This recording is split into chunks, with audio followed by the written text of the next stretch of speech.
آج سے پہلے جو بھی کیا تم نے چھوڑو، اس کی ٹینشن نہ لو، سب کچھ بھول بھلا کے اللہ کے سامنے کھڑے ہو جاؤ، محبت کا قیام کرو، عاجزی کا رکوع کرو، اور امید کی کیفیتوں سے اللہ کو سجدے کرو، اور 2 رکعت نفل پڑھنے کے بعد اللہ کے سامنے ہاتھ اٹھاؤ، چولی پھیلاؤ، جتنا گر سکتے ہو، جتنا بچ سکتے ہو بچ جاؤ اللہ کے سامنے، جتنی عاجزی ہے تمہارے اندر ساری اللہ کے سامنے رکھ دو، اور اللہ سے کہو کہ اللہ بہت بڑے بڑے گناہ لے کر آیا ہوں، اے اللہ بہت بڑی بڑی بغاوتیں لے کر آیا ہوں، جانے انجانے میں نے ہر وہ چیز کی جس سے تو نے منع کیا، کچھ لوگوں نے کروائی،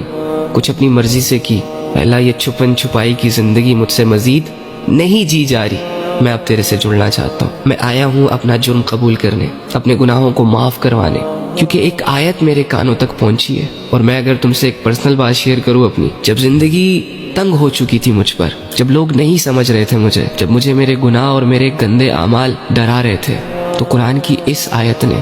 مجھے ایک نئی زندگی دی۔ اگر یہ آیت میں نہ پڑھتا تو شاید آج میں آپ لوگوں سے یہاں بات نہ کر رہا ہوتا، اور وہ ہے قُلْ يَا عِبَادِيَ الَّذِينَ أَسْرَفُوا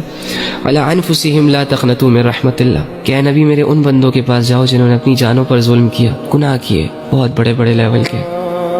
اللہ کو ناراض کیا، جاؤ ان کے پاس اور ان سے کہو کہ اللہ کی رحمت سے مایوس نہ ہونا، اللہ سارے گناہوں کو معاف کر دے گا، یہ مت سوچنا کہ اللہ گناہ معاف نہیں کرے گا۔ جب میں نے یہ آیت پڑھی تو میں خوش ہو گیا، مجھے ایک نئی زندگی مل گئی، ایک نیا راستہ مل گیا۔ تو تم بھی جاؤ اللہ کے پاس اور اللہ سے کہو کہ اللہ میں بھی گنہگار ہوں، اللہ میں بھی ان لوگوں میں شامل تھا جو تجھ سے دور بھاگتے ہیں، لیکن میں آ گیا میرے رب، اب نہیں جاؤں گا، مجھے بھی قبول کر لے، یہ گناہ کیے میں نے، بس ان کو معاف کر دے۔ اللہ سے اپنا حال بیان کرو، اور جب تم معافی مانگو تو خوشی خوشی اٹھو کہ تم نے جس رب کے سامنے اپنے گناہوں کی معافی مانگی ہے نا، وہ بہت بخشنے والا ہے۔ اب یقین کرو اور اس کے بعد سے نئی زندگی شروع کرو۔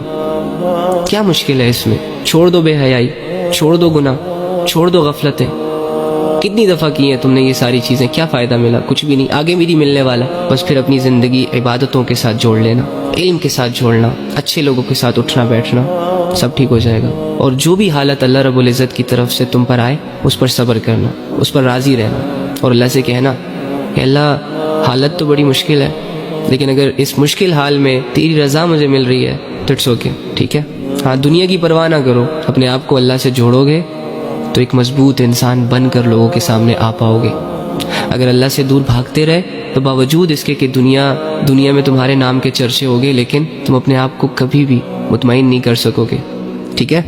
تو بس توبہ کریں گناہوں سے، اور رک جائیں بے حیائیوں سے، منہ موڑیں اللہ کی بغاوتوں سے، اللہ سے دور جانے کے بجائے اللہ کی طرف آنے کی کوشش کریں گے نا کوشش؟ یہ تو نہیں کہو گے کل سے کروں گا، پرسوں سے کروں گا، ابھی سے۔